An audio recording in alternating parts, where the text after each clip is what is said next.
Je pourrais marcher demain à Bayonne, traverser la route, j'aurais plus de risques de me faire percuter par une voiture que de rater mon saut en fait.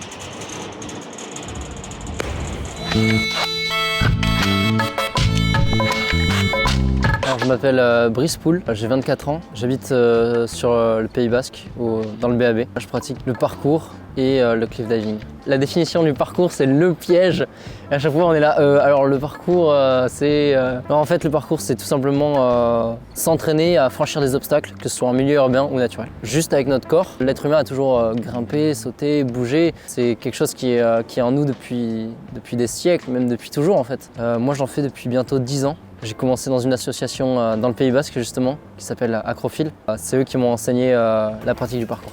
En fait, j'avais une blessure au genou, j'avais une tendinite et je devais minimiser les impacts.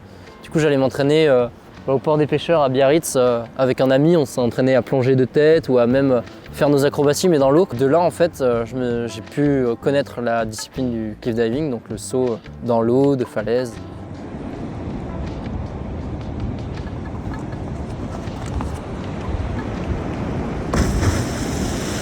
Là, j'ai tout simplement fait un salto avant carpé sur les falaises du phare où il y a à peu près 13 mètres.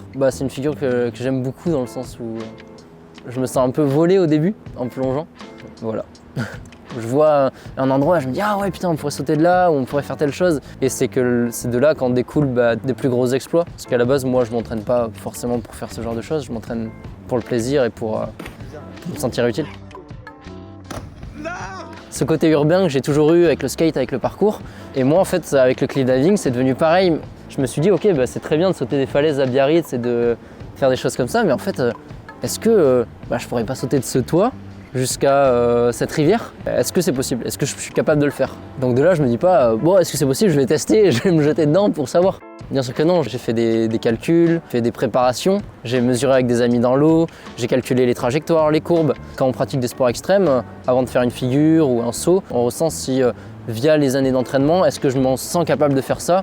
Oui ou non, enfin je vais pas m'engager dans un truc où j'ai un doute. Si j'en ai, c'est en amont. Ça veut dire que je vais aller voir le spot et je prends le temps. Ça veut dire que je vais analyser ma technique sur des vidéos, je vais regarder vraiment le spot, que ce soit sur Google Maps ou sur des vidéos que j'ai pris du spot. Est-ce que j'ai envie de le faire? Est-ce que ça vaut vraiment le coup? Est-ce que je prends vraiment des risques en faisant ça? Et en fait, c'est toutes ces questions que je me pose en amont, donc les jours avant, qui font que derrière, quand j'arrive au moment de faire le saut, j'ai plus de doute.